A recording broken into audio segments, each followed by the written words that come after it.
هغه ټیک ثابتېږي او بیا پرې موږ به تاسو ټول فخر کوو. زموږ مشر زموږ د پارټۍ مشران د خپلې خبرې نه بیا نه وړي چې بیا پرې افسوس کوي او خلک وایي بیا خپله دغه سټي هغه پارټیانو لیډران چې هغه اوس یو خبره وکړي او ګنټه پس د هغې نه بیا اوري او بیا د هغې کارکونان رسوا کېږي بیا د هغې جواب نشي کولی. الحمدلله زه په خپل قاید باندې فخر کوم چې هغه 20 کاله وړاندې کومه خبره کړې نن هم ټیک ثابت شوې ده. که 10 کاله وړاندې خبره کړې نن هم پرې ولاړ دی. هغه د خپلې خبر نه یو ټرن نه اخلي ځکه چې هغه الله پاک ته ویژن ورکړی دی. نو په پارټۍ کې یو د هغې ماضي یو د هغې د لیډرانو د مشرانو ویژنري سوچ او یو د هغې عقل چې عقلمند دي چې عقل یې خلاص وي نو بیا به هم کارکونان عرضې کې شرمېږي. زما ورو نن الحمدلله جمعیت الاسلام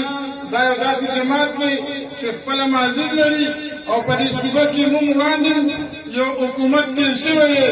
اگر چې موږ سره نورې پارټیان دي خو تاسو د جمعیت الاسلام وزیران وګورئ د هغې وزیر اعلی وګورئ چې د هغې څومره وخت وشو چېرته د نیب یو دونه معمولي کیس کې باندې نه راغلی. زه 15 کاله وزیر پاتې شوی ما ته چېرته نیب والۍ او ټلیفون هم نه دی کړی چې را تانه د یو خبرې انکوایري کړي او معلومات کوم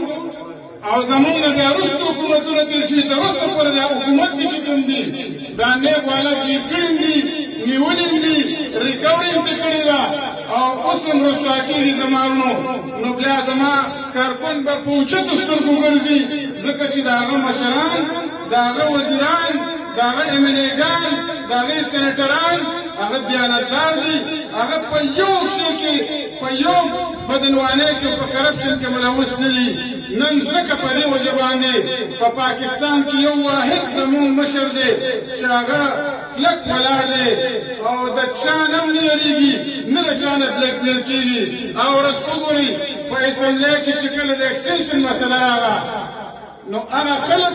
چې د یو بل مینو ته تږي ناست وو اول زه به انعامونه ورکوم او بل ویل زه به د اوټ عزت محفوظ کړم. نعرې تکبیر نعرې تکبیر. مرد مومن مرد میدان مولانا فضل الرحمان مرد مومن مرد میدان فضل الرحمان.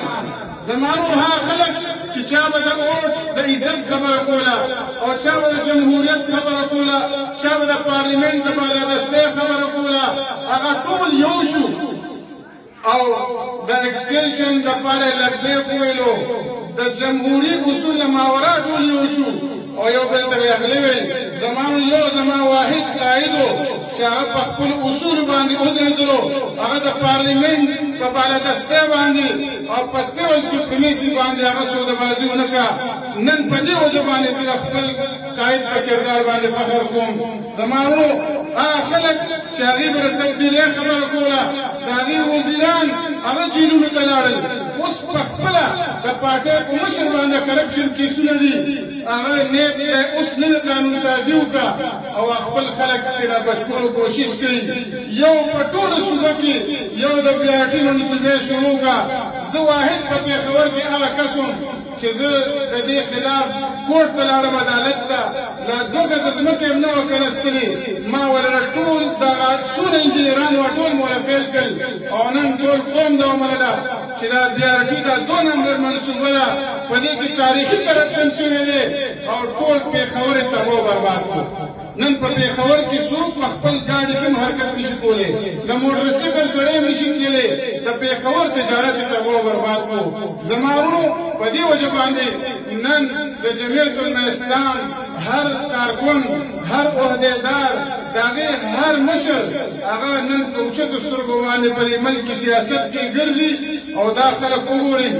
هغه خپله عمران خان وایي زما په 2 لکه روپۍ کې په 2.5 لکه روپۍ کې زما ګزاره نه کېږي. هلکه ستا خو ټوله درجات سرکاري دي حتی چې ستا د نوکرانو ټول سرکاري خلک دي نو ستا دا 2 لکه روپۍ په څه کې دی؟ یو تیل یو الې یو شلې خو یو تیل یو د هغه بیبي ده هغه بیبي چې بلکل ته وایي چې هغې چا ته هم وخت نه کوي او خپله پردی بربنډې جنکۍ ځان سره کښېني. دا هغه حکومت دی چې د دوو طوایفو د لاسه خوله باندې مهر لګېدلی دی صرف یې دا ویل چې د دې به مونږ ویډیو ښکاره کړو نن د هغې په خوله مهر لګېدلی دی یو مسلمان او باکردار سړی چې هغه باندې څوک تور ولګوي هغه وایي نه وایي تر څو پورې چې زما کردار سپین شوی دي ښکاره شوی دي نو زه به غلی نه کښېنم نن د دوو جنکو د لاسه ټول حکومت هغه یرغمال دی تاسو وګورئ نن په پاکستان کې غریب سړی هغه خودکشو ته تیار دی نن ګرانۍ ته وګورئ روټۍ خلکو ته وړنې میلاویږي دا هغه خلکو چې دې ویل مونږ به تبدیلي راولو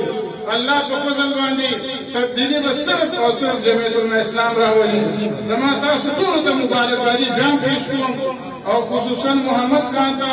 او تاجري خان ته هغې ته زه ډېر زیات راجي تحسین پیش کوم چې په دغه علاقه کې ډېر لوی کار شروع کړی دی او د غریب ولس لپاره منډې کړې وي او دغه به انشاءالله په چارسده کې د مولانا سید ګوهرشاه صاحب په قیادت کې به جمعیت الاسلام یو داسې غټ قوت جوړېږي چې هغه به په دې ملک کې سامراجي قوت به شکست ورکوي په دې ملک کې به د آیین د بالادستۍ خبره کوي په دې ملک کې به د اسلام د بالادستۍ خبره کوي په دې ملک کې به د جمهوریت د بالادستۍ خبره کوي او هغې کې به تاسو زموږ تاسو مټ انشاءالله جوړېږئ الله پاک دې تاسو ټول خوشحاله کړي او الله پاک دې ستاسو ټولو راتلل دا مبارک وي او الله دې موږ او تاسو نه د دین اسلام د پاکستان د غریب ولس او په دغه ملک کې د امن و امان د قیام او د ترقۍ لپاره موږ تاسو ټول کار واخلي واخر دعوانا الحمد لله رب العالمین